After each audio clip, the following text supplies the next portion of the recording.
करीब 8 वर्ष पहले सुना था पंडित शिव प्रकाश जौनपुरी, रमाकांत ओझा और भरत शब्द वर्मा ने मिलकर एक संस्था बनाई है काव्य सृजन। हमारे मित्र जवाहरलाल निर्झर ने हमें सूचना दी घाटकोपर में काव्य गोष्ठी है। शिव प्रकाश जौनपुरी जी ने मुझे आमंत्रित किया, मैं वहाँ गया।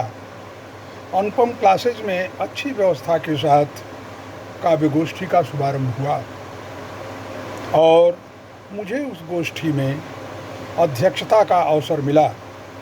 यहाँ से शुरू होती है हमारी काव्य सृजन के साथ शुभ यात्रा, जो यहाँ से चलकर श्री कृष्ण विद्यालय,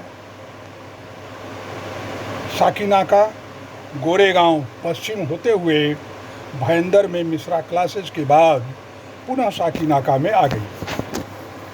कोरोना काल के पहले तक काव्य सृजन का एक से एक बढ़कर कार्यक्रम होता रहा और उत्तरोत्तर परिवार की श्री वृद्धि होती रही। उत्तम से उत्तम साहित्यकार, कवि शामिल होते रहे। इसी सिलसिले में श्री हरिवाणी जी का पदार्पण हुआ। श्री हरिवाणी जी के पदार्पण के बाद पंडित शिव प्रकाश जौनपुरी जी की प्रत्युत्पन्न मति ने काव्य सृजन की महाराष्ट्र महिला मंच, छत्तीसगढ़ महिला मंच, दिल्ली इकाई, अंतर्राष्ट्रीय काव्य सृजन परिवार का भी गठन किया, जिसमें संस्था के पदाधिकारियों और संस्था के संस्थापक अध्यक्ष पंडित शिव प्रकाश जौनपुरी जी की सूझबूझ ने बड़ी उपलब्धि हासिल की। बतौर मार्गदर्शक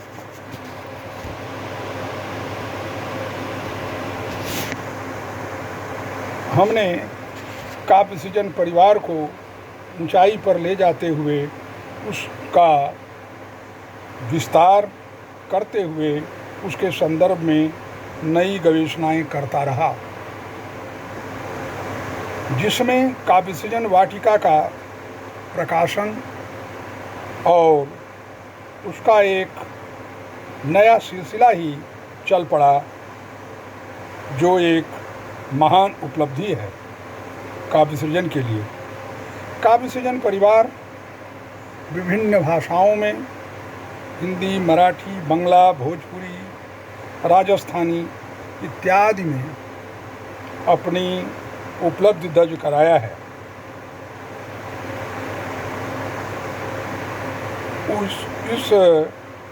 उन तमाम कवियों को सादर सम्मान देते हुए परिवार का एक हिस्सा बना लिया है। अब यह परिवार उस छोटे से अनुपम क्लासेस से निकलकर बहुत बड़े परिवार का रूप धारण कर चुका है, जिस वटवृक्ष की अनेक शाखाएं प्रशाखाएं हैं। अत्यंत हर्ष का विषय है कि इस परिवार से टूटे बहुत कम, जुड़े बहुत ज़्यादा। यह देखकर मन आह्लादित होता है। डॉक्टर रामनाथ राणा, जो इस संस्था के मार्गदर्शक भी थे, उनकी देन सदा अविस्मरणीय रहेगी। काव्य गोष्ठी से लेकर पुस्तक विमोचन, लोकार्पण तक के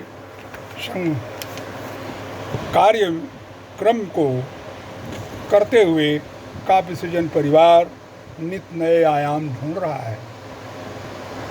अभी अभी सुना है कि 7 दिवसीय कार्यक्रम 12 अगस्त सन 1921 से शुरू होने वाला है। यह काफ़ी उत्साहवर्धक और दिलचस्प होगा। यह कई भाषाओं में होगा और प्रत्येक भाषा के लिए एक दिन सुनिश्चित किया गया है। सुनकर मन खुश होता है। सभी सहभागियों को सम्मान पत्र दिया जाएगा। यह काव्य सृजन का अद्भुत निर्णय है। साथ ही हमारी लोकगीत की परंपरा जो लगभग मितप्राय हो चली थी,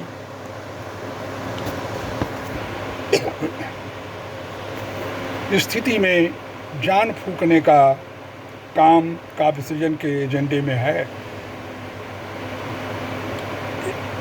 1 अगस्त को कजरी महोत्सव इसका ज्वलंत प्रमाण है।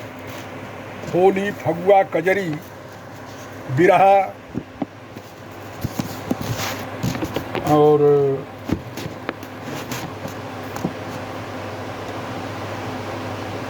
जैसे लोकगीतों को पुनर्जीवित करने का विचार काफ़ी सराहनीय है। नित नए विचारों को जन्म देते हुए यह काव्य सृजन परिवार अपने कार्यक्रम को बड़े ही अनुशासित ढंग से संचालित कर रहा है और साहित्य की दुनिया में एक मील का पत्थर साबित हो रहा है।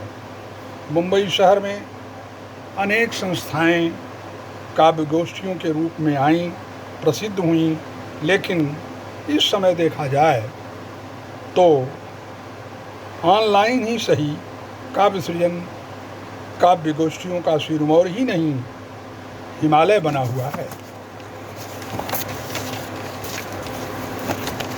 बाकी संस्थाएं कोरोना का मार झेल रही हैं। ऐसे में काव्य सृजन अपनी जिजीविषा को बनाए हुए है और निरंतर कदम आगे बढ़ाते जा रहा है और गतिशील भी है। अपने उम्र के 8वें पायदान पर कदम रखने जा रहा है। मैं इस परिवार के सभी पदाधिकारियों का हार्दिक धन्यवाद करता हूँ और काव्य सृजन को और ऊंचाई दे पाने की लालसा के साथ मैं फिर इस परिवार की प्रगति को साधुवाद देता हूँ, जिसका श्रेय संस्था के संस्थापक अध्यक्ष पंडित शिव प्रकाश जौनपुरी जी और उनके पदाधिकारियों की सूझबूझ और गतिशीलता को जाता है। मैं काव्य सृजन परिवार के शुभ और उत्तम भविष्य की कामना करता हूँ। धन्यवाद। अन्वेषी 8/8/21।